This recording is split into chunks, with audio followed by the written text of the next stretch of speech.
Oldex. Codex Tyranids, 4th edition. Hive Fleet Behemoth, 745.M41. Written by Phil Kelly and Andy Chambers, with additional text by Andy Hoare and Graham McNeill, pages 6 to 9. Narrated by R.J. Bailey.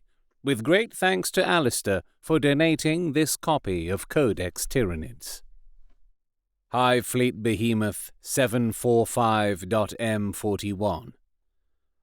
The first contact the Imperium of Mankind had with the alien menace of the Tyranids took place on a little-known Imperial outpost in the Tyran system located on the southeastern fringes of the galaxy. The planet Tyran was an Adeptus Mechanicus way station studying the virtually unknown sectors at the edge of the galaxy. Because of its isolation, the base was well protected and boasted an astropathic choir for communication with Holy Terra, over 60,000 light-years away. The Terran Primus base lay in the midst of Terran's great world-spanning oceans, dug deep into an island that was the very tip of a chain of ancient volcanoes. The base itself was fortified to resist violent storms and the attentions of the planet's voracious oceanic lifeforms. Terran Primus also had 4 giant defense lasers in armored silos for defense against marauding alien spacecraft and any unknown monstrosities lurking in the deep oceanic abyss. The coming of the Tyranids. The first disquieting signs of a threat from the eastern boundaries of the Imperium came in the form of reports from Tyran, telling of a number of ravaged worlds that lay at the very edge of known intergalactic space. In ancient surveys, these particular planets had been logged as supporting life, but more recent explorator scans and expeditions reported them to be barren, airless rocks. At first, nothing untoward was apparent. The earlier surveys were hundreds, sometimes thousands, of years old, and inaccuracies were not uncommon. As time passed, the Tech Magi found that even worlds that were known to have thriving ecosystems had been transformed into barren planetoids. Investigation teams could find no discernible cause for the phenomena, and the reports filed with the Explorator General received little attention. The planets in question had supported no sentient life forms and lay thousands of light-years from the nearest human-colonized systems. In a galaxy of 1,000,000 worlds, such mysteries abound, so, for a time, the information gathered dust in the hundreds of miles of data cores that formed the archives of the Administratum on Earth. As the Terran outpost dutifully continued to file reports of dead worlds, the growing body of evidence attracted the attention of an organization that abhors mysteries and unexplained phenomena, the Inquisition. Inquisitor Kryptman, well respected for his far-sighted condemnation of the Macarian heresies, began to ask probing questions about events in the distant southeast. The adepts of the Explorator's office could offer little additional information, but as soon as Inquisitor Kryptman compiled and analyzed reports on the extinct worlds, it became apparent that the phenomenon exhibited a distinct pattern and was encroaching ever deeper into the galactic rim, directly towards Tyran. The Inquisitor presented his findings to a conclave of fellow Inquisitors and received dispensation to commandeer a ship to travel to the eastern fringe and uncover more data. But even as the Inquisitor's ship was churning through the warp, Tyran came under attack. The death of Tyran. Inquisitor Kryptman received word of the last message from Tyran months after the attack. By the time his ship reached the Tyran system, almost a year had passed, and at first he could not equate the dead, barren planet he found to ocean-bound Tyran. After a long search, Inquisitor Kryptman unearthed a hidden data codex from deep below the planet's crust, and in doing so, learned the full horror of the alien threat facing the Imperium. The Data Codex revealed that Magos Varnak, a member of the ruling elite of the cult Mechanicus, had been involved in the survey of worlds on the eastern fringe when Tyran Primus detected a cloud of close to 1,000 unidentified objects entering the star system. Varnak's own ship had been crippled by a ring of fleshy mines on the outskirts of this cloud, and though he had managed to return to base, less than a week later, the first alien attacks began. Kryptman and his aides watched grimly as footage of the storm-racked skies of Tyran was split again and again by the blinding flash of the defense lasers striving to drive the invaders away. The uneven battle raged on for more than an hour as the brave laser crews blasted at the hundreds of invaders descending upon Tyran, before, amazingly, the enemy simply withdrew. But Kryptman knew there was worse to come. Varnak had sent his 3 remaining system ships in pursuit of the foe, and static-riddled recordings of their auger optics were just sharp enough to show Kryptman the face of the enemy. The invaders appeared to be creatures of alien origin, vast armored organisms with thick carapaces that were apparently fully adapted for life in space. One by one, the system ships were quickly crippled or destroyed by the invaders. The defenses of Tyran had damaged or destroyed only a dozen creatures out of a swarm of close to 1,000. Varnak had been forced to conclude that should the invaders attack again, the base on Tyran was doomed.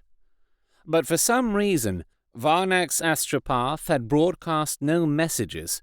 Kryptman's own staff psyker, ashen-faced at the implications, announced that the disruptions in the warp left by the creature's arrival were making it almost impossible to use astro-telepathy. The Data Codex was the only way Varnak had found to preserve the knowledge they had bought with the life of an entire planet. Kryptman watched in silence as the grainy footage showed thousands of alien pods raining through the atmosphere of Tyran. Though the laser defenses were destroying any pods that would have impacted on the base, many more were falling into the sea around it. The water around the base thrashed and boiled as alien shapes emerged from their pods and hacked their way through the voracious native beasts that swarmed around them. Through the eyes of a servo-skull pict capture, Kryptman watched Magos Varnak monitoring the advance of the aliens from the heart of the complex on his own crystal data screens. The static-laced screen showed creatures that were upright, six-limbed, clawed, and fanged. Scattered defensive fire ricocheted off their thick hides and heavy carapaces like hailstones. On screen, the aliens smashed their way through the electrofield and armor-plas shutters of the base as if they were made of paper and glass. Servitors guarding the dock fought back with flamers, but screaming alien giants with arms like great scythes waded forward, and Kryptman watched in horror as they shrugged off the searing fires and hacked their way through the servitors. Soon, every screen on Varnak's display showed a flood of aliens spreading through the base, destroying everything they found. The Magos's finger hovered over the switch that would send the data codex plummeting into the depths of the base. Kryptman found himself willing Varnak to wait, knowing that every moment of footage might give some additional insight into the enemy. The data codex ended with one final, garbled message, a fervent prayer for the Emperor's grace over a chorus of agonized screams and desperate gunfire. Varnak's last words were a dire prophecy, accompanied by a lasting image of the skies over Tyran turned black with swarming monsters. Kryptman felt hollow as the realization of what he had discovered sank in. From the doomed world of Tyran, the dread invaders acquired a name at last. Tyranids. Thandros. Kryptman immediately ordered his astropath to project a vision to the Imperium, but the Psyker could not penetrate the warp turmoil left by the passing of the alien fleet. Even the nearby Thandros Adeptus Telepathica relay matrix was obscured. In desperation, Kryptman set course for Thandros in the hopes of re-establishing communications there. But the Tyranids had attacked Thandros and moved on long before the arrival of Inquisitor Kryptman. Thandros was not as well protected as Tyran.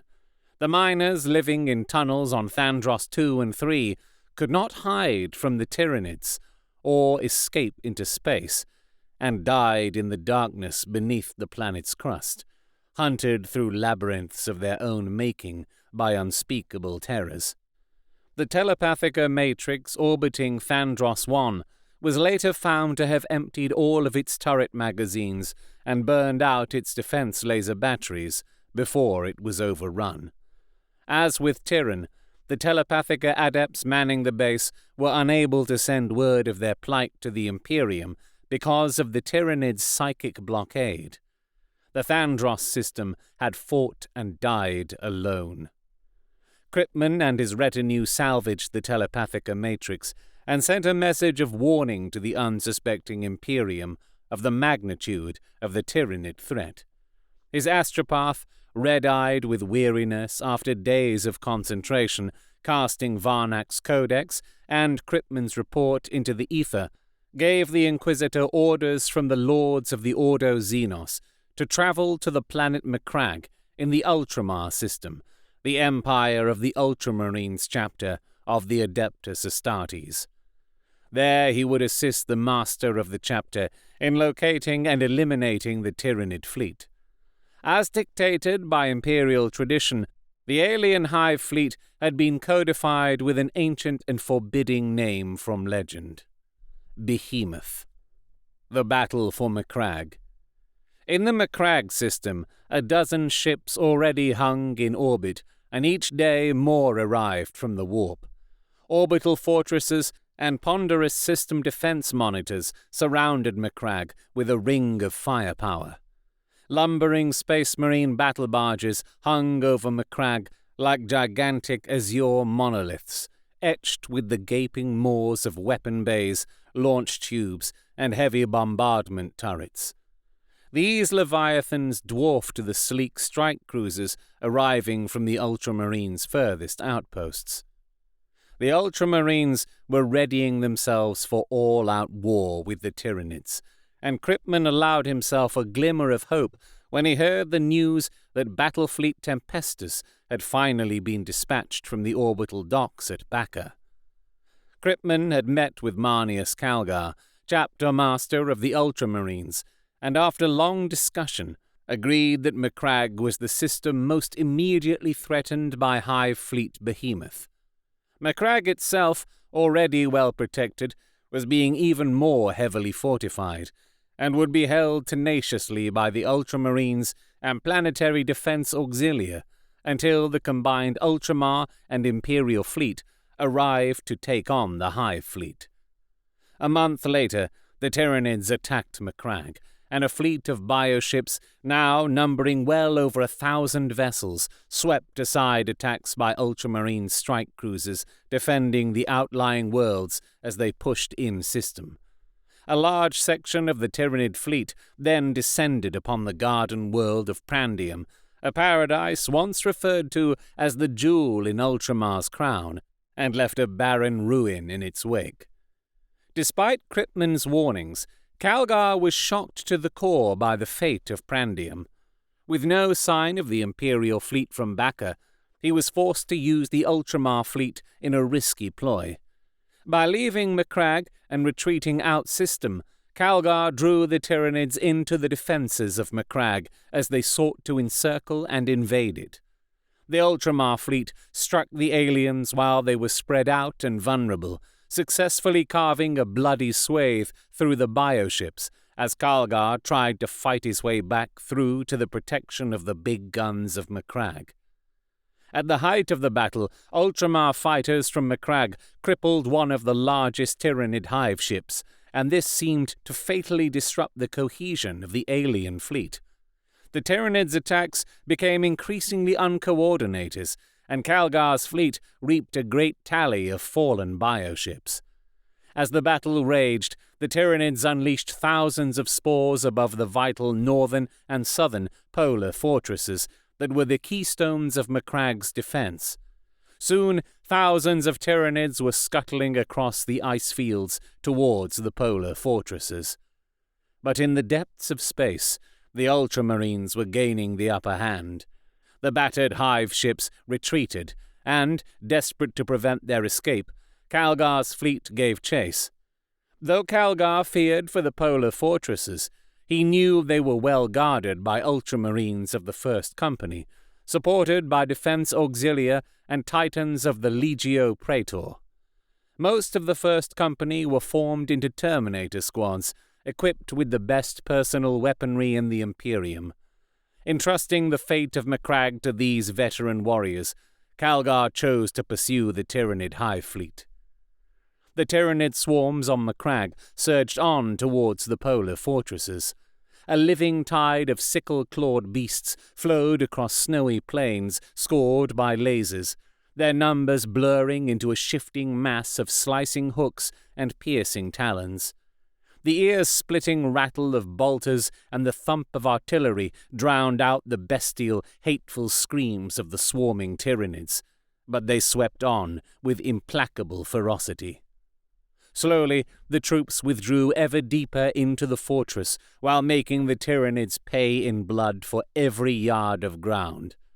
The Titans of Legio Praetor stalked the ice fields, and drove smoking furrows through the onrushing Tyranid hordes with shells and plasma. Crippled Ultramarines ships which Calgar had left in orbit above hurled bolts of ruby flame and megatons of explosive death upon the Tyranids, but still they came on. The ferocity of the swarms was unbelievable. At the northern fortress, they overran the walls by using the steaming piles of their own dead for cover. Titans were dragged down and ripped apart by sheer weight of numbers, like lions swarmed over by soldier ants. Weapon barrels glowed red-hot and jammed in spite of the Arctic cold. Ammunition began to run low, though the fortress contained stockpiles for months of siege. The snows around the fortresses were stained arterial purple with Tyranid ichor. In space, Calgar pursued the Tyranid fleet toward the ringed world of Circe at the edge of the Macragge system. The timely arrival of Battlefleet Tempestus from Bacca finally sealed the Tyranids' fate by catching them in a vice between the two armadas. The Tempestus fleet of over 200 warships, including the huge Emperor-class battleship Dominus Astra, was almost completely wiped out in a titanic battle around Circe.